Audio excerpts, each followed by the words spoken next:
மனோஜ் திருந்தவே மாட்டான், அவன் ஒரு உதவாக்கரை அப்படின்னு சொல்லி யாரெல்லாம் நினைக்கிறீங்களோ அவங்களாம் வீடியோ கலெக்ட் பண்ணிக்கோங்க. ஆமாங்க, உண்மை சொல்லி ஆகணும் அப்படின்னா மனோஜ் வந்து ஒரு உதவாக்கரை அப்படின்னு சொல்லி தான் ஆகணும். ஏன் அப்படின்னா இப்போ வரைக்கும் ஒரு விஷயத்த கூட ஒழுங்காக பண்ணதே கிடையாது. நம்ம மனோஜ் ஏதாவது ஒரு விஷயம் பண்ணுறாரு அப்படின்னா அதில் ஏமாந்துட்டு தான் வந்து நிற்கிறாரு. ஆரம்பத்துலேருந்து இப்போ வரைக்கும் அந்த விஷயம் தான் பண்ணிக்கிட்டு இருக்காரு. இதுக்கப்புறமாவது கொஞ்சம் மாறுவார் அப்படின்னு சொல்லி நம்ம எதிர்பார்த்தா இதுக்கப்புறம் லம்பாக ஏமாறுறாரு. இதுக்கு முன்னாடி வந்து கொஞ்சம் கொஞ்சமாக ஏமாந்துக்கிட்டு இருந்த மனோஜ் இதுக்கப்புறம் பார்த்தீங்கன்னா நான் பெரிய லெவலுக்கு ஏமாற போகிறேன், என்னை வந்து ஏமாத்துறவங்களுக்கு பட்டம் கொடுத்தா அந்த பட்டம் ஏமாறுற எனக்கு தான் கொடுக்கணும் அப்படின்ற மாதிரி நிற்கிறார் நம்ம மனோஜ். ஸோ இதுக்கப்புறம் மனோஜ்க்கு வந்து ஒரு மிகப்பெரிய ஏமாற்றம் காத்திருக்குது அப்படின்னு சொல்லலாம். பார்க்கலாம் என்ன நடக்குது அப்படின்னு சொல்லிட்டு. ஸோ எனக்கு எபிசோட் ரொம்பவே நல்லா இருந்தது, என்டர்டெயின்மெண்ட்டாக தான் போச்சு. சொல்கிற மாதிரி பெரிய விஷயங்கள் ஒன்றும் இல்லைனாலும் கொஞ்சம் ஃபன்னாக ஜாலியாக பேய் அப்படின்ற ஒரு கான்செப்டை கொண்டு வந்து ஏதோ இப்போதைக்கு பிக் பாஸ் முடிகிற வரைக்கும் ஏதோ கொஞ்சம் ஓட்டுவோம் அப்படின்ற மாதிரி தான் ஓட்டிக்கிட்டு இருக்காங்க. ஸோ அதனால் என்ன பண்ணுறாங்க அப்படின்னா பேய் அப்படின்ற ஒரு கான்செப்டை கொண்டு வந்து அதை வச்சு கொஞ்சம் நேரம் டைம் பாஸ் பண்ணாங்க. பட் சொல்கிற மாதிரி அதில் ஒரு விஷயம் கூட இல்லை அப்படின்னு சொல்லலாம். பட் நாளைக்கான ப்ரொமோ ஒன்று காமிச்சிருந்தாங்க, அதில் நிறையா விஷயங்கள் இருக்குது அப்படின்னு சொல்லலாம். சரி, நாளைக்கான ப்ரொமோ அப்படின்னா அதில் என்ன வருது அப்படின்னா எப்படி இந்த 3 கோடி ரூபா பரட்டுறது அப்படின்ற மாதிரி மனோஜ் யோசிக்கிறாரு. இப்போ பாதி அமௌண்ட் கொடுத்தாச்சு, ஸோ ஒரு 30 லட்ச ரூபா அட்வான்ஸ் அப்படின்றது அளவுக்கு கொடுத்தாச்சு. ஆனால் மீதி பேலன்ஸ் கொடுக்கணும் இல்லையா, அதுக்கு என்ன பண்ணலாம் அப்படின்னு யோசிக்கும் போது ரோகிணி ஒரு ஐடியா கொடுக்குறாங்க. ரோகிணி என்ன சொல்கிறாங்க அப்படின்னா, மனோஜ் இப்போதைக்கு நம்மளால் 3 கோடி பரட்டுறது வந்து ரொம்பவே கஷ்டம், என்கிட்ட ஒரு ஐடியா இருக்குது அப்படின்ற மாதிரி ரோகிணி சொல்கிறாங்க. மனோஜ் இருந்துக்கிட்டு என்ன ஐடியா ரோகிணி அப்படின்ற மாதிரி கேட்கும்போது, நம்மக்கிட்ட பணம் அப்படின்னு இருக்கிறது உங்கள் அப்பாவோட சொத்து தான், ஸோ அவர் நினச்சார்னா நமக்கு உதவி செய்ய முடியும் அப்படின்ற மாதிரி நம்ம ரோகிணி சொல்ல, மனோஜ் இருந்துக்கிட்டு என்ன ரோகிணி எனக்கு ஒன்றுமே புரியல, தயவு செஞ்சு புரிகிற மாதிரி சொல்லு அப்படின்ற மாதிரி கேட்குறாரு. ஒன்றும் இல்லை மனோஜ், உங்கள் அப்பா கிட்ட சொத்து இருக்கு இல்லையா, அந்த சொத்தை நீ பிரித்து கேளு, நீ பிரித்து கேட்டனா அதில் வர்ற காசை வச்சுட்டு நம்ம சீக்கிரமாக என்ன பண்ணிடலாம், இந்த வீட்டை வாங்கிடலாம், அதுபோக நம்ம லைஃப்பில் நிம்மதியாக செட்டில் ஆகிடலாம் அப்படின்ற மாதிரி ரோகிணி சொல்கிறாங்க. ரோகிணிக்கு என்ன பிரச்சனை அப்படின்னு பார்த்தீங்கன்னா, அந்த வீட்டுக்குள்ளே இருக்கிற வரைக்கும் அவங்களுக்கு வந்து பிரச்சனை தான், ஒன்று தொட்டு ஒரு பிரச்சனை வந்து வந்துக்கிட்டே இருக்க போகுது. என்ன நினைக்கிறாங்க அப்படின்னா, அதனால தனியாக போயிட்டோம் அப்படின்னா நமக்கு இதுக்கப்புறம் பிரச்சனையே கிடையாது, யாருமே நம்மளை கேள்வி கேட்க முடியாது, நம்மளை யாரும் ஃபாலோ பண்ண முடியாது, எந்த ஒரு விஷயமும் நமக்கு பிரச்சனை கிடையாது, மனோஜ் தானே நம்ம ஈஸியாக சமாளிச்சிடலாம் அப்படின்ற மாதிரி நினச்சிக்கிட்டு தான் என்ன பண்ணுறாங்கன்னா மனோஜை தூண்டி விடுறாங்க. ஸோ மனோஜ் என்ன பண்ணுறாரு அப்படின்னா, ரோகிணி நீ சொல்கிறது எனக்கு எதுவுமே புரியல, தெளிவாக சொல்லு அப்படின்ற மாதிரி சொல்கிறாரு ரோகிணியை பார்த்து. அடப்பாவி, இதுக்கு மேலே எப்படா தெளிவாக சொல்ல, உங்கள் அப்பா கிட்டே போய் சொத்தை பிரித்து கேளு, அந்த காசை வச்சுட்டு அதில் வர அமௌண்ட் எவ்வளோ வருதோ அதை வச்சு நம்ம என்ன பண்ணிடலாம், இந்த கடனை வந்து அடைச்சிடலாம், மேலும் வந்து நமக்கு இருக்கிற காசை வச்சு கடனில் ஆஃபீஸில் போட்டுடலாம் அப்படின்ற மாதிரி சொல்கிறாங்க. ஸோ மனோஜுக்கு இது ஒரு பக்கம் நல்ல ஐடியா தான் தெரியுது. ஏன்னா இப்போதைக்கு நம்ம 3 கோடி ரூபா பரட்டுறது வந்து ரொம்பவே கஷ்டம், 6 மாதம் டைம் இருக்குது. ஆனால் நம்ம அப்பா நினச்சா நிச்சயமாக இந்த விஷயத்தை நடத்தி காட்ட முடியும் அப்படின்னு சொல்லி மனோஜுக்கு வந்து ஒரு ஐடியா தோணுது. இந்த விஷயத்தை அவங்க அப்பா கிட்ட பேசணும் இல்லையா, ஸோ எல்லாரையும் கூப்பிட்டு வச்சு என்ன பண்ணுறாரு அப்படின்னா, மனோஜ் அவங்க அப்பா கிட்ட போய் கேட்குறாரு, எப்பா நான் இந்த மாதிரி எனக்கு ஒரு உதவி பண்ணணும் அப்படின்ற மாதிரி கேட்க, அதற்கு அண்ணாமலை இருந்துக்கிட்டு சொல்லுப்பா, என்கிட்ட என்ன உதவி தேவைப்படும், நீங்கள் தான் இப்போ புதுசாலாம் வீடு வாங்கியிருக்கிறீங்க, என்கிட்ட இருந்து உங்களுக்கு என்னப்பா உதவி தேவைப்பட போகுது, நீங்கள் தான் எனக்கு உதவி செய்கிற மாதிரி நான் இருக்கேன் அப்படின்ற மாதிரி சொல்ல, இல்லைப்பா உங்ககிட்ட இருந்து எனக்கு ஒரு உதவி ஆகணும் அப்படின்ற மாதிரி சொல்ல, நம்ம அண்ணாமலை சரிப்பா சொல்லு, என்கிட்ட இதுக்கப்புறம் செய்கிறதுக்கு எந்த உதவியும் கிடையாது, ஸோ உனக்கு என்ன வேணுமோ கேள்ப்பா, நான் முடிஞ்சதை செய்கிறேன் அப்படின்ற மாதிரி நம்ம அண்ணாமலை சொல்கிறாரு. அதற்கு மனோஜ் கேட்குறாரு, இல்லைப்பா உங்கள் வீடு இருக்கு இல்லையா, அந்த வீடை வச்சு நீங்கள் என்ன பண்ணுங்கள், எனக்கு வந்து சேர வேண்டிய பங்கை கொடுங்க அப்படின்ற மாதிரி கேட்குறாரு. அப்போது அண்ணாமலைக்கு வந்து கோபம் வருது, என்னடா நினச்சிக்கிட்டு இருக்க, எனக்குன்னு இருக்கிறது அந்த ஒரு வீடு தான், அதையும் நீ கேட்டால் நான் என்ன பண்ணேன் அப்படின்ற மாதிரி அண்ணாமலை சொல்கிறாரு.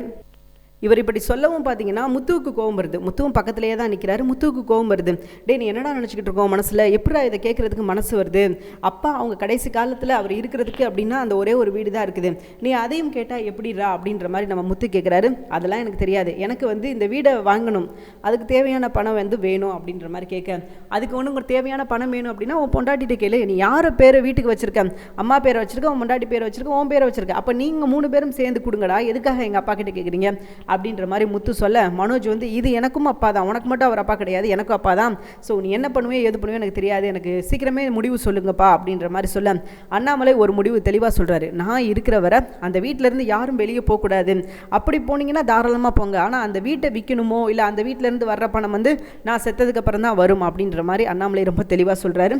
மனோஜுக்கு வந்து இல்லைப்பா நீங்கள் வந்து எனக்கு விட்டு கொடுங்க, நம்ம வந்து இங்கே இருந்துருவோம் அப்படின்ற மாதிரி, இப்போ பிரெயின் வாஷ் முதல்ல வந்து இப்படி கேட்டு பார்ப்போம், அப்புறம் வாய்ப்பு இல்லை அப்படின்னா நம்ம வேறு மாதிரி கேட்டு பார்க்கலாம் அப்படின்னு சொல்லி ரோகிணி சொல்லியிருந்தாங்க இல்லையா. ஸோ அதனால் இப்போ என்ன மாதிரி கேட்குறாரு அப்படின்னா, ஏன்ப்பா அந்த வீட்டிலேருந்து கஷ்டப்படணும், அதில் வந்து சரியாக தண்ணி வசதி கிடையாது, அதில் எவ்வளோ பெரிய பிரச்சனை இருக்குது, ஸோ நம்ம அந்த வீட்டை விற்றுட்டு இங்கே வந்து செட்டில் ஆனோம் அப்படின்னா பாருங்கள் பக்கத்தில் வந்து பீச் இருக்குது. ஸோ அதுலேருந்து காற்று எவ்வளோ குளுகுலுன்னு வருது, எவ்வளோ சொகுசாக வாழலாம், எவ்வளோ வசதியாக வாழலாம். நீங்களாம் அதை விட்டுட்டு எதுக்குப்பா இப்படி வந்து கஷ்டப்படணும்னு நினைக்கிறீங்க, அந்த வீடு தான் நமக்கு சரியில்லை இல்லை அப்படின்ற மாதிரி சொல்கிறாரு நம்ம மனோஜ். நீ என்ன சொன்னாலும் நான் இதுக்கு வந்து சம்மதம் சொல்ல மாட்டேன் அப்படின்ற மாதிரி அண்ணாமலை ரொம்ப தெளிவாக சொல்லிடுறாரு. ஸோ அடுத்து மனோஜோட பிளான் என்னவாக இருக்கும் அப்படின்னு நினைக்கிறீங்க? கண்டிப்பாக விஜயாவை தான் அப்ரோச் பண்ணுவாங்க. ஏன்னா விஜயா தான் ஒரு பணம் அப்படின்னா கண்டிப்பாக அவங்க என்ன பண்ணுவாங்க, ஸோ மயங்கி விழுந்துருவாங்க. அப்போ விஜயா இருந்துக்கிட்டு உங்களுக்கு என்ன பிரச்சனை, இது வந்து எனக்கும் மனோஜுக்குள்ள பிரச்சனை, நான் வந்து ஓகே சொல்ல போகிறேன், அந்த வீடு என் பேரில் தானே இருக்குது, நான் மனோஜுக்கு கொடுக்க போகிறேன் அப்படின்ற மாதிரி நம்ம விஜயா சொல்கிறாங்க. அப்போ அண்ணாமலை சொல்கிறாரு, இல்லை விஜயா இது வந்து நீ பண்ணுறது தேவையில்லாத வேலை, இது நமக்குன்னு இருக்கிறது ஒரே ஒரு விஷயந்தான், இதையும் நீ கொடுத்துட்டு அப்படின்னா நம்மளால் எதுவுமே பண்ண முடியாது, நாளைக்கு நமக்குன்னு ஒரு ஆதாரம் அப்படின்னா எதுவுமே கிடையாது அப்படின்ற மாதிரி சொல்கிறாரு நம்ம அண்ணாமலை. ஆனால் விஜயா கிட்ட வந்து நல்லா பிரெயின் வாஷ் பண்ணுறாங்க ரோகிணி மனோஜ் 2 பேரும் சேர்ந்து. இல்லை ஆண்டி நீங்கள் எதுக்கும் கவலைப்படாதீங்க, நீங்கள் கடைசி வரைக்கும் எங்கள் கூட தான் இருப்பீங்க, நாங்கள் உங்களை நல்லா பார்த்துக்குறோம், உங்களுக்கு எந்த பிரச்சனையும் இருக்காது அப்படின்ற மாதிரி ரோகிணி விஜயாவை பிரெயின் வாஷ் பண்ண விஜயா வந்து ஓரளவுக்கு மயங்கிடுவாங்க. ரைட்டு, நம்ம வந்து இவ்வளோ வசதியாக வாழ்வோம், எவ்வளோ நாள் தான் அந்த வீட்டில் இருந்து கஷ்டப்பட, இந்த வீட்டில் இருந்தால் தான் கெத்து, இதுதான் மாஸ் அப்படின்னு சொல்லி நினைக்கிறேன் நம்ம விஜயா. ஸோ கண்டிப்பாக இதுக்கு வந்து சம்மதம் சொல்லுவாங்க. ஆனால் அதுக்கு முன்னாடி இந்த வீடை வந்து விற்கலாமா விற்க முடியாதா அப்படின்றது நல்லாவே தெரியும். வீடை விற்கிறதுக்கான வாய்ப்பே கிடையாது, அதே மாதிரி இந்த வீடை வாங்குறதுக்கும் வாய்ப்பே கிடையாது. ஸோ ஏமாத்துக்காரன்ட்டு போய் ஏமாந்துட்டு நிற்கிறார் மனோஜ். ஏமாந்து நிற்கிறது மட்டும் கிடையாமல் அந்த வீட்டை சேர்த்து விற்றுட்டு எல்லாரும் வாங்க நடுத்தருக்கு போவோம், நான் மட்டும் போனால் எப்படி அப்படின்னு சொல்லிட்டு எல்லாரையும் கூப்பிட்டுக்கிட்டு இருக்காரு. ஆனால் ஒரு விஷயம் நல்லா தெளிவாக தெரிஞ்சிருச்சு, மனோஜ் இதுக்கப்புறம் வந்து சரியான அடி வாங்க போகிறார் அப்படின்றது ரொம்ப நல்லா தெரியுது. முத்துவும் பார்த்தீங்கன்னா எவ்வளோ சொல்லி பார்க்குறாரு, முத்து ரொம்ப கோவப்படுறாரு. டே நீ செய்கிறது தப்புடா, நீங்கள் வந்து பணம் கொடுத்து நீங்கள் அந்த வீட்டை வாங்கிக்கோங்க, நாங்கள் வந்து வீட்டுக்கு வரணும் அப்படின்ற அவசியமே கிடையாது, அப்பா ஆசைப்பட்டபடி இருக்கிற வரைக்கும் எல்லாரும் ஒற்றுமையாக இருக்கணும் அப்படின்னு தான் அப்பா ஆசைப்படுறாரு, ஸோ அதனால் நம்ம அந்த வீட்டிலே இருப்போம் அப்படின்ற மாதிரி சொல்ல, அப்போ ரோகிணிக்கு வந்து கொஞ்சம் பயம் வருது. எல்லாரும் மறுபடியும் இந்த வீட்டுக்கு கூப்பிட்டோம் அப்படின்னா அப்புறம் எதுக்கு, அந்த வீட்டில் இருந்துடலாம்ல, எல்லாரும் ஒரே வீட்டில் தான் இருக்க போகிறாங்க அப்படின்னா ஸோ நம்ம அந்த வீட்டில் இருந்துடலாம். மனோஜ் எதுக்காக நம்ம இவ்வளோ கஷ்டப்பட்டு நம்ம காசு செலவழித்து நம்ம சொந்த காசை போட்டு இவ்வளோ பெரிய வீடு வாங்கி இவங்க எல்லாத்தையும் எதுக்கு ஓசியாக வச்சுருக்கணும் அப்படின்ற மாதிரி தான் ரோகிணியோட மைண்ட் செட் இருக்குது. ரோகிணியை பொறுத்த வரைக்கும் ஒரே ஒரு விஷயம் தாங்க, அவங்களுக்கு பிரச்சனை வரக்கூடாது. ஸோ அவங்களுக்கு பிரச்சனை வந்துச்சு அப்படின்னா அது முத்து மீனா தான், அவங்களோட குழந்தையை தத்தெடுக்கணும் அப்படின்னு நினைக்கிறது முத்து மீனா தான். அதனால தான் ரோகிணி வந்து இவ்வளோ ஒரு வன்மத்தில் இருக்காங்க, மீனா மேலையும் சரி முத்து மேலையும் சரி. ஸோ அதனால தான் இவங்க 2 பேர் இருக்கிற இடத்துல கூட நான் இருக்க மாட்டேன் அப்படின்ற மாதிரி சொல்லி அவங்க சுற்றிக்கிட்டு இருக்காங்க. ஆனால் அவங்க நினைக்கிற விஷயங்கள் ஏதாவது நடக்கிறதுக்கான வாய்ப்பு இருக்குதா அப்படின்னு கேட்டிங்கன்னா கண்டிப்பாக வாய்ப்பே கிடையாது அப்படின்னு தான் சொல்லி ஆகணும். கிறிஷ்க்கு வந்து நம்ம மீனாவையும் சரி முத்துவையும் பிடிச்சிருக்குது, இவங்க வேணால் இன்றைக்கி வராமல் இருந்திருக்கலாம், கூடயே வந்திருக்கலாம், அவங்கள 2 பேர்த்த பார்த்துறதுக்கான வாய்ப்பு இருந்திருக்கலாம், ஸோ இவங்க பார்த்துருக்கலாம். ஆனால் என்னைக்காவது ஒரு நாள் கிறிஷ் வந்து ரோஹிணி இல்லாதப்ப முத்து மீனாவை பார்க்க தான் போகிறாரு, அதுக்கப்புறம் அவங்க கூட சேர தான் போகிறாரு அப்படின்றது தான் நிதர்சனமான உண்மை. சரி, இது ஒரு பக்கம் இப்படி போய்கிட்டு இருக்க. இன்னொரு பக்கம் பார்த்தீங்கன்னா அந்த ஹவுஸ் ஓனர், ஏன்னா இவங்க வந்து இருக்கிறது வாடகை வீடு, இது வந்து அவங்களுக்கே தெரியாது அப்படின்றது தான் வேதனைக்குரிய ஒரு விஷயம். கொஞ்ச நாள் கழித்து அவர் வருவார், இவங்க 2 நாள் இருக்கும்போது வந்துட்டாருன்னா பிரச்சனையே கிடையாது, இன்னும் பணமெல்லாம் பேமெண்ட்டாக மீதி பேலன்ஸ் எல்லாம் கொடுக்கும்போது வந்து மாட்டிக்கிட்டார் அப்படின்னா ரொம்பவே கேவலமாக போயிடும் அப்படின்னு சொல்லலாம். ஏன்னா அவர் இப்போ சீக்கிரமே வந்து தான் ஆகணும், அவங்க வந்து மேலும் வந்து பணம் கேட்க போகிறது கிடையாது. இப்போ அவங்க வந்து என்ன பண்ணுவாங்க அப்படின்னா அந்த 2 நாள் இவங்க போனதுக்கப்புறம் ஓனர் வருவார், தம்பி நீங்கள் என்னப்பா என் வீட்டில் இருக்கிறீங்க, யார் நீங்கள் அப்படின்னு கேட்கும்போது தான் சொல்லுவாங்க, யார் நீங்களா, டே நான் என் வீட்டில் இருக்கேன்டா, உனக்கு என்னடா பிரச்சனை அப்படின்ற மாதிரி மனோஜ் கேட்பாரு. என்னது டாவா, டே யாரா நீ, என் வீட்டில் இருக்கிறது இல்லாமல் நீ என்ன பண்ணிக்கிட்டு இருக்க அப்படின்னு சொல்லிட்டு அவர் கேட்க, அதுக்கப்புறம் அவர் கூட வந்து அடியாட்களை வச்சு அவனை பிடிங்கடா, அவன் யார் அது அப்படின்ற மாதிரி கேட்க, அப்போ தான் ஒரு விஷயம் மனோஜ் சொல்கிறாரு, இது எங்கள் வீடு, நாங்கள் வீடை வாங்கிட்டோம் அப்படின்ற மாதிரி நம்ம மனோஜ் சொல்ல, யார் வீடை யார்டா வாங்குறது அப்படின்ற மாதிரி இவர் கேட்க, என்ன சொல்கிறீங்க, நாங்கள் வந்து 30 லட்ச ரூபா கொடுத்து அட்வான்ஸ் புக் பண்ணி இந்த வீட்டை நாங்கள் வாங்கியிருந்திருக்கோம் அப்படின்ற மாதிரி சொல்கிறாங்க. ஸோ அப்போ தான் ஒரு விஷயம் தெரியுது, இவன் யாருக்கிட்ட ஏமாந்துருக்கான் அப்படின்னு சொல்லிட்டு உடனே அவங்க ஆட்கள்லாம் கூப்பிட்டு இவன் யார் என்ன ஏதுன்னு விசாரிங்க அப்படின்னு சொல்லி அவங்கள வந்து அடிக்க ஆரம்பிச்சிட்டாங்க நம்ம மனோஜுக்கு வந்து பயம் வந்துருச்சு. ஆமாம் நாங்கள் தான் இந்த வீட்டை வாங்கியிருக்கோம், முத்தும் அதே தான் சொல்கிறார், நாங்கள் தான் இந்த வீட்டை வாங்கணும் அப்படின்ற மாதிரி சொல்ல, இங்கே பாருப்பா வீட்டை வாங்கினேன் அதெல்லாம் தப்புப்பா, இது என் வீடு, நான் இந்த வீடை வாடகைக்கு விட்டு நான் பொழைச்சிக்கிட்டு இருக்கேன், இந்த வீடோட வேல்யூ எவ்வளோ தெரியுமா, 50 கோடி ரூபாயில் நான் வீடு கட்டியிருக்கேன், அதை 3 கோடி ரூபா ஓகே கொடுக்குறேன் அப்படின்னு சொல்லி ஒருத்தன் வந்து கேட்டான் அப்படின்னா நீ வந்து உடனே வந்து ஓகேன்னு சொல்லி கொடுத்துட்டு வாங்கிடுவியா, இதுக்கு பின்னாடி ஒரு இன்ஜினியரை கூட்டு வந்து இந்த வீடு வந்து எவ்வளோ வேல்யூவில் இருக்கும், எவ்வளோ கரெக்டாக இருக்கும், இதை வந்து 3 கோடிக்கு வாங்கலாம் அப்படின்னு சொல்லி எதுவுமே நீ விசாரிக்க மாட்டியா அப்படின்ற மாதிரி அவரும் திட்டுறாரு. ஸோ மனோஜுக்கு எல்லாமே நட்டம், எல்லாமே லாபம் அப்படின்னு வரவே வராது. மனோஜை பொறுத்த வரைக்கும் அப்படியே ஆப்போசிட், எல்லாமே நட்டமாக தான் ஆகிட்டு இருக்குது. இப்போ அந்த 30 லட்ச ரூபா போச்சு, ஆல்ரெடி ஏற்கனவே 27 லட்ச ரூபா போச்சு, அதோட திருந்துவார் அப்படின்னு பார்த்தா இல்லை, அதுக்கப்புறம் திருந்தவும் இல்லை. ஸோ அதை குறித்து கொஞ்சம் கூட வருந்தவும் கிடையாது. அப்போ இப்போ என்ன பண்ணுறாரு அப்படின்னா அந்த 30 லட்சமும் அம்போன்னு போயிடுச்சு அப்படின்னு சொல்லலாம். இதுக்கப்புறம் மனோஜ் திருந்துறதுக்கான வாய்ப்பு கண்ணு கட்டின தூரம் வரைக்கும் கிடையாது. ஸோ மனோஜ் கொஞ்சம் மாறினா மட்டும்தான் இந்த ஏமாற்றத்துலேருந்து தப்பிக்க முடியும். இல்லை அப்படின்னா அதற்கான வாய்ப்பே இல்லை அப்படின்னு தான் சொல்லியாகணும். மனோஜ் பண்ணுறதெல்லாம் தேவையே இல்லாத வேலை அப்படின்னு தான் சொல்லியாகணும். அவங்களுக்கு வந்து இருக்கிறதுக்கு என்ன வீடாக இல்லை. ஸோ எல்லா விஷயமும் இருந்து நான் புதுசாக வீடு வாங்க போகிறேன், நான் தனியாக போக போகிறேன் அப்படின்னு சொல்லிட்டு ஒரு தேவையில்லாத ஒரு பிரச்சனை பண்ணி தேவையில்லாத ஒரு விஷயங்கள் பண்ணி இப்போ தேவையே இல்லாமல் போய் பிரச்சனையில் சிக்கியிருக்காரு. முத்துக்கு செம்ம சந்தோஷம். நான் அப்போவே சொன்னேன், கேட்டியாடா 3 கோடிவாடா அந்த வீடு 3 கோடினா யாராவது நம்புவானடா? ஒரு பேசிக் காமன் சென்ஸ் வேணாமடா? இவ்வளோ பெரிய வீடு யாராவது 3 கோடி தருவாங்களா? கொஞ்சமாவது யோசிச்சுப்பாரு, இதெல்லாம் நடக்கிறதுக்கு சாத்தியமா அப்படின்ற மாதிரி நம்ம முத்து திட்டுன்னு திட்டுறாரு. எல்லாரோட திட்டையும் வாங்கிட்டு அது தனக்கு கிடைச்ச பெரிய மணிமகுடம் அப்படின்ற மாதிரி ரொம்ப கெத்தா ஒரு கர்வமாக இருக்கார் நம்ம மனோஜோட இந்த கர்வத்துக்கு காரணம் என்ன அப்படின்னு பார்த்தீங்கன்னா ஒரே ஒரு விஷயந்தான். எல்லாரும் வைறாங்க, பட் நான் படித்தவன் அப்படின்ற ஒரு அகம்பாவம் தான். அதுவும் ரொம்ப நாளைக்கு நீடிக்க போகிறது கிடையாது. ஏன்னா மேலும் பார்த்தீங்கன்னா அவர் தோக்கிறதுக்கான வாய்ப்புகள் இன்னும் அதிகமாக இருக்குது. மேலும் தோத்துக்கிட்டே தான் இருக்க போகிறாரு. இதுக்கப்புறம் அவர் கிடைக்க போகிறது என்னமோ முழுக்க தோல்வி தான். ஆனால் இந்த விஷயத்தில் ரோகிணியை பாராட்டி ஆகணும். ஏன் அப்படின்னா இப்போ 30 லட்ச ரூபா ஏமாந்தது கூட தெரியாமல் அவங்க ரொம்ப கெத்தாக சுற்றிக்கிட்டு இருக்காங்க. அதை வந்து அவங்க பெருசாகவே எடுத்துக்கிடலை. 30 லட்ச ரூபா அதனை போனால் போகுது அப்படின்னு நினச்சிட்டாங்க போல். ஸோ அதனால் அதை அவங்க பெருசாகவே ஒரி பண்ணிக்கல. அதை பற்றி அவங்க கொஞ்சம் கூட ஃபீல் பண்ணலைன்னா பாருங்களேன். ஸோ போனால் போகுது அப்படின்ற மாதிரி இருக்கிறாங்க. ஒருவேளை இவங்களே ஏமாற்றி ஆல் செட் பண்ணி ரெடி பண்ணியிருப்பாங்களா அப்படின்னு சொல்லி தெரியல. அதனால் முழுக்க போனால் போகுது பார்த்துக்கலாம் அப்படின்ற மாதிரி தான் இருக்கிறாங்க. ஸோ எல்லாருக்குமே வருத்தம்ப்பா, ரொம்ப வருத்தம். ஏன்னா கிட்டத்தட்ட 30 லட்ச ரூபா அழகாக ஒரு வீடு 2 நாளைக்கு வந்து லொக்கேஷன் தான் பார்த்துருந்தாங்க. அது நமக்கே தெரியும் இவங்க என்ன பண்ணுவாங்க, எப்போ என்ன பண்ணுவாங்க அப்படின்னு சொல்லிட்டு. வழக்கம் போல் கதை வந்து எதுவுமே மாறினது ஒரே ஒரு விஷயம் தான், லொக்கேஷன் மட்டும்தான் மாறி இருக்க தவிர கதை வந்து கொஞ்சம் கூட மாறலை அப்படின்னு தான் சொல்லி ஆகணும். அதே விஷயத்தை தான் வேறு இடத்துல வச்சு சொல்கிறாங்க. புதுசாக எந்த ஒரு விஷயமும் சொல்லாமல் சொன்ன விஷயத்ததே திருப்பி சொல்கிறதுக்காக வேற ஒரு லொக்கேஷனில் சொல்லியிருக்காங்களே தவிர அதை தாண்டி பார்த்தீங்கன்னா சொல்கிற மாதிரி ஒரு விஷயம் கூட நடக்கலை அப்படின்னு தான் சொல்லி ஆகணும். புதுசாக ஏதாவது சொல்லுவாங்க அப்படின்னு சொல்லி தான் நம்ம எதிர்பார்த்துக்கிட்டு இருந்தோம். ஆனால் அந்த மாதிரி ஒரு விஷயமும் கிடையாது. இந்த 2 நாள் பார்த்தீங்கன்னா பேய் காமெடி, டார்க் காமெடி, இந்த மாதிரி அங்கங்கே இருக்கிற படத்தில் எல்லாத்தையும் கொஞ்சமாக சீன்ஸ் எல்லாம் தூக்கி போட்டு இந்த ஒரு வாரத்தை இப்படியே ஓட்ட போகிறாங்க அப்படின்னு சொல்லி தெரியுது. இதை தாண்டி புதுசாக எதுவும் இந்த மந்தில் நடக்கிறதுக்கான சான்சஸ் கொஞ்சம் கூட இல்லை அப்படின்றது அவங்க காமிச்ச ப்ரொமோலதே இருந்து தெரியுது. ஏன்னா அவ்வளோ மொக்கையாக தான் ப்ரொமோவும் இருந்தது. ஸோ அதனால் இதுக்கப்புறம் அவங்க பெருசாக எந்த ஒரு விஷயமும் பண்ண மாட்டாங்க, பண்ண போகிறது கிடையாது. ஏதாவது கொஞ்சம் சேஞ்ச் பண்ணி ஒரு மாற்றி பண்ணுவாங்க அப்படின்னு சொல்லி தான் நம்ம எதிர்பார்த்துக்கிட்டு இருக்கோம். ஆனால் நீங்கள் இப்படியா எதிர்பார்க்குறீங்க? இருங்கடா டே, உங்களுக்கு மொக்கைனா என்ன தெரியுமாடா? அதை விட ஒரு கொடூரமான ஒரு மொக்கையை உங்களுக்கு நான் காட்டுறேன்டா அப்படின்ற மாதிரி சொல்லி பண்ணிக்கிட்டு இருக்காங்க. ஸோ இந்த விஷயங்கள் எல்லாம் மாறணும் அப்படின்னா அதற்கான ஒரே ஒரு விஷயம், ஒரே ஒரு வாய்ப்பு மட்டும்தான் இருக்குது. அது என்ன அப்படின்னு கேட்டிங்கன்னா ரோகிணி மாட்டுறது. ஸோ அதுதானே பிரச்சனை. ரோகிணி மாட்டிட்டா அடுத்தான கதையே இல்லாத மாதிரி இவங்க ரோகிணியை வந்து இப்போ வரைக்கும் பாதுகாத்துக்கிட்டு இருக்காங்க. ரோகிணி தான் அது அவங்களுக்கு இருக்கிற ஒரு அஸ்திவாரம், அவங்கள தாண்டி வேறு கதையே கிடையாது அப்படின்ற மாதிரி தான் இப்போ வரைக்கும் பண்ணிக்கிட்டு இருக்காங்க. பார்க்கலாம் இதுக்கப்புறமாவது கதையை கொஞ்சம் மாற்றுறாங்களா, இல்லை இதே ட்ராக்ல சுற்றி வர்றாங்களா அப்படின்னு சொல்லிட்டு. எனக்கு தெரிஞ்சு ஒரு விஷயத்தை கன்ஃபார்மாக சொல்லலாம், இதுக்கப்புறமா அவங்க கதையை மாற்ற போகிறது கிடையாது, ரோகிணியையும் மாட்ட வைக்க போகிறது கிடையாது. அந்த 2 விஷயத்தில் பார்த்தீங்கன்னா டைரக்டர் ரொம்ப உறுதியாக இருக்காரு. அது ஏனோ தெரியலை. உங்களுக்கு யாருக்காவது காரணம் தெரிஞ்சு நீங்கள் கமெண்ட்ல சொல்லுங்க ஏன் அவங்க இப்படி பண்றாங்க அப்படின்னு சொல்லிட்டு. சரி, இப்போ அடுத்து பார்த்தீங்கன்னா இப்போ ஏமாந்துட்டு வந்தாச்சு. வீட்டுக்கு வந்தோடனே அண்ணாமலை நல்லா டோஸ் விடுறாரு. அதே மாதிரி என்னோட ஃப்ரெண்டு தான்ப்பா சொன்னா அப்படின்னு சொல்லி மனோஜ் வந்து எவ்வளோ சொல்லி தப்பிக்க பார்க்குறாரு. உன் ஃப்ரெண்டு சொன்னா அப்படின்னா உனக்கு எங்கடா அறிவு போச்சு? நீ வந்து பேசியிருப்ப, நீ வந்து இந்த விஷயங்கள்லாம் பார்த்துருப்ப அப்படின்னு தானே நாங்களும் வந்தோம். ஸோ உன்னால் எங்கள் எல்லாருக்குமே அவமானண்டா அப்படின்ற மாதிரி மனோஜை போட்டு எல்லாரும் தாளிக்கிறாங்க. இதில் ரவி வந்து சிரிக்க ஆரம்பிச்சிட்டாரு. எல்லாரும் வந்து கோவத்தில் இருக்காங்க, ஆனால் ரவி மட்டும் சிரிச்சுக்கிட்டு இருக்காரு. டே என்னடா நீ என்னென்ன பேச்சு பேசின? ஒரு விஷயம் செய்கிறதுக்கு முன்னாடி மனோஜ் உன்னோட பேச்சு தான் மனோஜ் எல்லாத்துக்கும் காரணம். உன்னோட பேச்சை வந்து நீ சரி பண்ணு, அதுக்கப்புறம் வந்து பேசலாம் அப்படின்ற மாதிரி அவர் சொல்கிறாரு. ஏன்னா மனோஜ் வந்து அந்த வீடு வாங்கும்போது அவர் பேசின பேச்சு இருக்குதே, எல்லாரையும் என்னென்ன விஷயங்கள் பேசினார் அப்படின்றது உங்களுக்கே நல்லா தெரியும். எல்லாரையும் பார்த்தீங்கன்னா இதுக்கப்புறம் நான் தான் அப்படின்ற மாதிரி, என்கிட்ட தான் நீங்கள் வந்து எல்லாரும் உதவி வந்து கேட்கணும் அப்படின்ற மாதிரி கொஞ்சம் நஞ்ச விஷயங்கள் கிடையாதுங்க. எக்ஸ்ட்ராவாக அவர் நிறையா பேசினார். அதுவும் மீனா அண்ட் முத்துவெல்லாம் பார்த்தீங்கன்னா அவர் மனுஷனாக கூட மதிக்க மாட்டார். இப்போ வந்து அவருக்கு கிடைச்ச தோல்விக்கு யாரை வந்து குறை சொல்ல போகிறார் அப்படின்னு சொல்லி தெரியல. ஏன்னா ஆரம்பத்திலே மீனா இந்த விஷயத்தில் வந்து தடுத்தாங்க. இல்லைங்க நீங்கள் பண்ணுறது தப்பு, இது வந்து ஏதோ ஒரு அபஸ்த குணம் மாதிரி இருக்குது, இந்த விஷயத்தை பண்ணாதீங்க அப்படின்ற மாதிரி கோயிலில் வச்சு அவங்க வந்து சொன்னாங்க.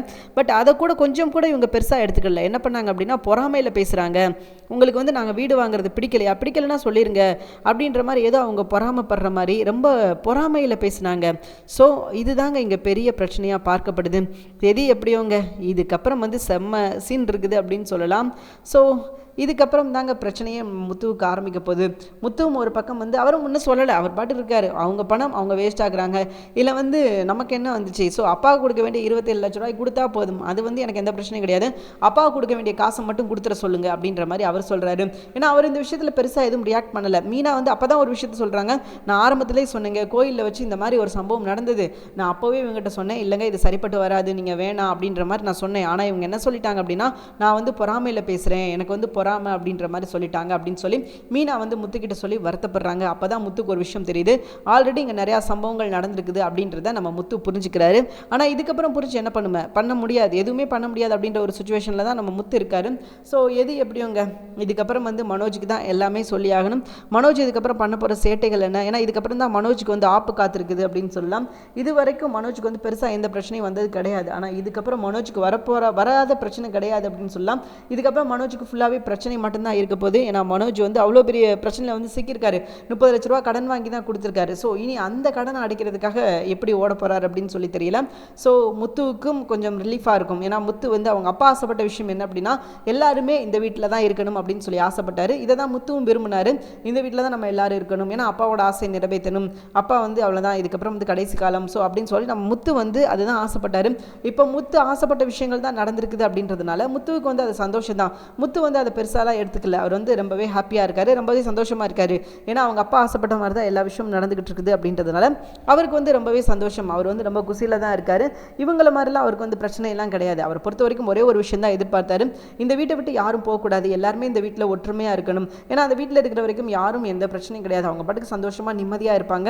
அப்பப்போ அண்ணாமலை சில விஷயங்கள் சொல்லுவார், விஜயா சில விஷயங்கள் சொல்லுவாங்க, இதெல்லாம் தாண்டி அந்த வீட்டில் ஒற்றுமை அப்படின்றது ரொம்ப நிறையாவே இருந்தது. ஸோ அதனால தான் அந்த ஒரு விஷயத்துக்காக தான் நம்ம முத்துவாக இருக்கட்டும் அண்ணாமலையாக இருக்கட்டும் எல்லாருமே இந்த வீட்டில் இருக்கணும் அப்படின்னு சொல்லி ஆசைப்பட்டாங்க. அந்த விஷயம் தான் இப்போதைக்கு நடந்திருக்குதுங்க. ஸோ எது எப்படியோங்க இப்போ வரைக்கும் எபிசோடு எந்த ஒரு விஷயமும் இல்லாமல் போர் அடிக்காமல் சூப்பராக போய்கிட்டு இருக்குது. ஆனால் கதையை மட்டும் இன்னும் கொஞ்சம் மாற்றினாங்கன்னா நல்லாயிருக்கும். ஏன்னா ரோகிணி வந்து மேலும் மேலும் அவங்க வந்து தப்புக்கு மேலே தப்பு பண்ணிக்கிட்டு போய்கிட்டே இருக்காங்க. அதுக்கு வந்து ஒரு தண்டனையே இல்லையாடா அப்படின்ற மாதிரி தான் நம்ம கேட்குற மாதிரி இருக்குது. என்னடா நினச்சிக்கிட்டு இருக்கீங்க, யார் வேணால் என்ன வேணால் பண்ணிக்கிட்டே இருக்கலாமா, ஸோ அவங்களுக்கெல்லாம் தண்டனை அப்படின்ற ஒரு விஷயமே கிடைக்காதா. தண்டனை அப்படின்றத விட இவங்க மேலே சந்தேகம் வந்திருக்குதுல்ல, நம்ம முத்துவுக்கு சந்தேகம் வந்திருக்குது, மீனாவுக்கு சந்தேகம் வந்திருக்குது, எல்லாருக்குமே சந்தேகம் வருது. பட் அதை தாண்டி அவங்க வந்து அடுத்த விஷயத்துக்கு வந்து போகவே மாட்டேங்கிறாங்க. முத்துவுக்கு வந்து ஆல்ரெடி சந்தேகம் வந்தது, இவங்க மேலே ஏதோ தப்பு இருக்குது, ஏதோ ஒரு விஷயம் தப்பு பண்ணுறாங்க அப்படின்னு சொல்லி தோணுச்சு. பட் இருந்தாலும் பார்த்தீங்கன்னா அதுக்கப்புறம் அதை மேற்கொண்டு வந்து எந்த ஒரு விஷயமும் எடுத்து வைக்கல, அதை பற்றி வேறு எந்த ஒரு விஷயமும் பேசலை. ஸோ எந்த ஒரு விஷயமுமே பண்ணாமல் அதோட நம்ம முத்து ஆஃப் ஆயிட்டார் அப்படின்னு சொல்லலாம். அது ஏன் அந்த விஷயத்தை தாண்டி போகிறாங்க, ரோஹிணியை விட்டால் வேறு கதை இல்லை அப்படின்னு நினச்சிட்டாங்க போல இருக்குது. ஸோ அதனால் பார்த்தீங்கன்னா ரோஹிணிக்கு ஒரு பிரச்சனை வரும்போது அந்த பிரச்சனை லைட்டாக அப்படியே பேசிட்டு அதுக்கப்புறம் இழுத்து மூடிட்டு போயிடுறாங்க. ஸோ இதெல்லாம் மாறணும் அப்படின்னா ரோகிணி மாட்டணும், அதற்கான எபிசோடை கொண்டு போனாங்கன்னா ரொம்பவே நல்லாயிருக்கும். இப்போ அதுக்கப்புறம் பார்த்தீங்கன்னா மறுபடியும் ஜீவா வந்து ரீஎன்ட்ரி கொடுத்துருக்காங்க. அவங்க ஏன் வந்திருக்காங்க, எதுக்கு வந்திருக்காங்க, இனி அவங்கள வச்சு என்ன பஞ்சாயத்து அப்படின்னு சொல்லி தெரியல. ஏன்னா அவங்க வந்து கொடுக்க வேண்டிய காசை கொடுத்துட்டு போயிட்டாங்க. இனி மனோஜுக்கும் அவங்களுக்கு பெருசாக எந்த ஒரு சந்தோஷமும் எந்த ஒரு ரிலேஷன்ஷிப்பும் கிடையாது அப்படின்றப்ப ஸோ எதற்காக இந்த விஷயத்தை அவங்க திரும்ப கொண்டு வந்தாங்க, எதற்காக அவங்க திரும்ப போகிறாங்க அப்படின்னு சொல்லி இப்போ வரைக்கும் நல்லா தெரியல. ஸோ கொஞ்சம் மாறிச்சுன்னா ரொம்பவே நல்லாயிருக்கும். கதைக்களத்தையும் மாற்றணும், கேரக்டரையும் மாற்றணும். ஏன்னா அதே கேரக்டர் தான் ரிப்பீட்டடாக கொண்டு வந்துக்கிட்டு இருக்காங்க. அதை தாண்டி சொல்கிற மாதிரி எந்த ஒரு விஷயமும் கொண்டு வரல அப்படின்னு தான் நிதர்சனமான உண்மை. ஸோ எது எப்படியோங்க இதுக்கப்புறம் இதை நோக்கி தான் சீரியல் பயணிக்க போகுது. அண்டு திங்கள் செவ்வாயாக இருக்கட்டும், அதுக்கப்புறம் தான் ரோஹிணி அந்த மாட்டுற மாதிரி ஒரு சீன் காமிச்சாங்க இல்லையா, அது மேபி கனவாக இருக்கிறது கூட வாய்ப்பு இருக்குது. ஏன்னா இவங்க அடிக்க ஒரு வாட்டி அந்த விஷயம் தான் பண்ணிக்கிட்டு இருக்காங்க. ரோஹிணி மாட்டுற மாதிரி ஒரு விஷயம் நடந்துச்சுன்னா அது கனவு, இப்போ உங்கள் பாட்டை கலைங்க ஆட்டை கலைங்க முதலிருந்து அப்படின்ற மாதிரி சொல்லிக்கிட்டு இருக்காங்க. ஸோ இந்த விஷயங்கள்லாம் மாறணும் அப்படின்றது தான் நம்மளோட ஆசை. கொஞ்சமாவது ரோகிணி வந்து மாற்ற மாதிரி. ஏன்னா இப்போ வரைக்கும் பார்த்தீங்கன்னா இந்த கடந்த ஒரு 10 நாளைக்குள்ளே எவ்வளோ விஷயங்கள் வந்து மீனாவுக்கு எதிராகவும் சரி முத்துவுக்கு எதிராகவும் சரி அவ்வளோ விஷயங்கள் பண்ணியிருக்காங்க. ஆனால் ஒரு விஷயத்தில் கூட அவங்க மாட்டலை. ஆனால் எல்லாருக்கும் சந்தேகம் மட்டும் வருமா ரோகிணி மேலே, ரோகிணி ஏதோ தப்பு பண்ணுறாங்க, ரோகிணிக்கு பின்னாடி ஏதோ ஒரு விஷயம் இருக்குது அப்படின்னு சொல்லி சந்தேகம் மட்டும் வருமா. ஆனால் வந்து அவங்க மாட்ட மாட்டாங்களாம், அதை பற்றி அவங்க எதுவுமே பேச மாட்டாங்களாம். ஸோ இதெல்லாம் பார்க்கும்போது கொஞ்சம் வேடிக்கையாக தான் இருக்குது. அதனால் அதெல்லாம் கொஞ்சம் மாற்றினாங்க அப்படின்னா ரொம்பவே நல்லாயிருக்கும். அதே மாதிரி இன்னும் நிறைய நிறையா நடக்க வேண்டிய விஷயங்கள் நிறையா இருக்குது அப்படின்னு சொல்லி தான் ஆகணுங்க. ஏன்னா இனி அடுத்தடுத்து கதைக்களம் அப்படின்னு பார்த்தீங்கன்னா நிறையா கொண்டு போகிறாங்க. ஆனால் என்ன பிரச்சனை அப்படின்னா, ஒரு கதையை எடுத்தாங்க அப்படின்னா அதை அப்படியே மூடி கவுத்திட்டு அடுத்த வேலையை பார்க்க போயிடுறாங்க. இதுக்கப்புறம் இந்த கதையில் ஒன்றுமே இல்லாத மாதிரியும் அதை வந்து எடுக்கவே முடியாத மாதிரியும் ஸோ அப்படியே வந்து நிப்பாட்டிட்டு போயிடுறாங்க. ஒரு பிரச்சனை எடுத்தாங்கன்னா அதை அப்படியே வந்து கொண்டு போகவே மாட்டேங்கிறாங்க. அதை வந்து பாதியிலே எங்கேயாவது ஒரு இடத்துல நிப்பாட்டிட்டு இவங்க பாட்டுக்கு அவங்க வேலையை பார்க்க ஆரம்பிச்சிடுறாங்க. ஸோ இந்த விஷயங்கள் எல்லாம் மாறணும் அப்படின்றது தான் நம்மளோட ஆசை. அண்ட் அதுக்கப்புறம் பார்த்திங்கன்னா வர நாளைக்கு எபிசோடில் பார்த்தீங்கன்னா இன்னும் எக்ஸட்டான சம்பவங்கள்லாம் நடக்கிறதுக்கு சான்சஸ் அதிகமாக இருக்குது. அது என்ன அப்படின்னு கேட்டிங்கன்னா, ரோஹிணி மாற்றுறது முதல் ஆரம்பம் அப்படின்னு சொல்லலாம். முத்து வந்து கிளம்பிட்டார், நான் இதுக்கப்புறம் இங்கே இருக்க மாட்டேன், எனக்கு வந்து ஒரு பெரிய சவாரி வருது. அதை யார் சொல்கிறார் அப்படின்னா ஜீவாவை தான் சொல்கிறாரு. ஜீவா இங்கே ஊருக்கு வந்தால் இவங்க தானே டிரைவர். ஸோ அதனால் ஜீவா வந்து கூப்பிட்டுட்டாங்க, இந்த மாதிரி வந்துட்டே முத்து நீங்கள் வர்றீங்களா அப்படின்னு சொல்லவுடனே அவரும் கிளம்பி போயிட்டார். இதுக்கப்புறம் இந்த வீட்டில் என்னால் இருக்க முடியாது அப்படின்னு சொல்லி அவர் கிளம்பி போயிட்டார். ஸோ அவரும் அவரோட வேலையை பார்க்க ஆரம்பிச்சிட்டாரு. இதில் ஜீவா வந்து முத்து கிட்ட உண்மையை சொல்லுவாங்களா? ஏன்னா முத்துக்கு உண்மை தெரிஞ்சாதான் நல்லா இருக்கும். அந்த 27 லட்ச ரூபாய் அவன் கிட்ட கொடுத்துட்டேன் அப்படின்ற ஒரு விஷயம் தெரியணும். முத்துவுக்கு மட்டும் கிடையாது, வீட்டில் உள்ள எல்லாருக்குமே தெரியணும். அந்த பணம் வந்து மனோஜ் கைக்கு வந்துருச்சு.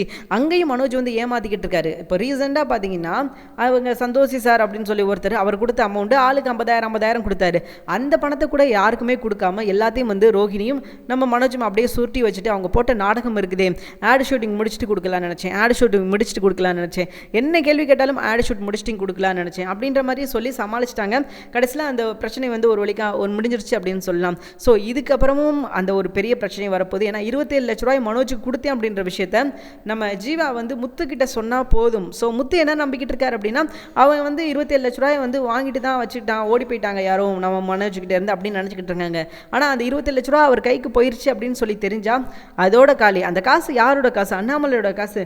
அண்ணாமலை வீட்டில் வந்து சேர்த்து வச்சு அவருக்கு வந்து பென்ஷன் அண்ட் ரிட்டையர்மெண்ட் பணம் இதெல்லாத்தையும் சேர்த்து எடுத்து வச்சிருந்த காசு அதை அப்படியே எடுத்துகிட்டு போய் நம்ம ஜீவா கிட்ட கொடுத்து இப்போ ஜீவா வந்து உண்மையை சொன்னாங்க அப்படின்னா மனோஜ் மாட்டிக்கிடுவார், மனோஜோட வேஷம் கலைஞ்சிரும் அப்படின்னு சொல்லலாம். ஸோ இதுக்கப்புறம் மனோஜ் தப்பிக்கிறதுக்கான ஒரு வாய்ப்பே கிடையாது அப்படின்னு தான் சொல்லி ஆகணும். ஸோ என்ன பண்ண போகிறார் முத்து கையில் தான் இருக்குது. ஏன்னா முத்து வந்து அவங்ககிட்ட கேட்குறாரு ஜீவா கிட்ட, உங்களுக்கு வந்து என்ன பிரச்சனை, யார் இது அப்படின்ற மாதிரி கேட்கும்போது, நான் யார் இந்த வாழ்க்கையிலே பார்க்கக்கூடாது அப்படின்னு நினச்சனோ அவங்கள தான் நான் திரும்ப திரும்ப பார்க்குற மாதிரி இருக்குது அப்படின்ற மாதிரி நம்ம முத்துக்கிட்ட வந்து நம்ம ஜீவா சொல்ல, அது என்ன ஏது அப்படின்னு சொல்லிட்டு விலாவரியாக கேட்குறாரு நம்ம முத்து. அப்போ தான் ஒரு விஷயம் தெரிய வரப்போகுது. மேபி இந்த முறை தெரிய வந்துச்சுன்னா செம்மையாக இருக்கும் அப்படின்னு சொல்லலாம். ஏன்னா தெரிய வந்துச்சு அப்படின்னா மனோஜ் ரோஹிணி இதுக்கப்புறம் வீட்டிலே இருக்க முடியாது. இந்த துட்டு விஷயத்தில் இதுக்கப்புறம் உன் மேலே ஏதாவது தப்பு வந்துச்சு அப்படின்னா நான் எடுக்கிற முடிவு வேறு மாதிரி இருக்கும் அப்படின்னு சொல்லி அண்ணாமலை சொல்லியிருக்கார் இல்லையா. ஸோ அதனால் மனோஜ் வந்து இந்த முறை மறுபடியும் காசு விஷயத்தில் ஏதாவது ஒரு தப்பு பண்ணார் அப்படின்னா நிச்சயமாக அது நல்லா இருக்காது, மாட்டிக்கிடுவார் அப்படின்னு சொல்லலாம். தேங்க்யூ ஃபார் வாட்சிங். நிச்சயமாக இந்த வீடியோ உங்களுக்கு பிடிச்சிருக்கும் அப்படின்னு சொல்லி நம்புறேன். இந்த வீடியோ உங்களுக்கு பிடிச்சிருந்தா மறக்காம லைக் பண்ணிக்கோங்க. நம்ம சேனலை நீங்கள் இன்னும் சப்ஸ்கிரைப் பண்ணலையா, மறக்காம சப்ஸ்கிரைப் பண்ணுங்கள். கூடவே பக்கத்தில் இருக்கிற பெல் ஐகானை கிளிக் பண்ணிக்கோங்க. தேங்க்யூ.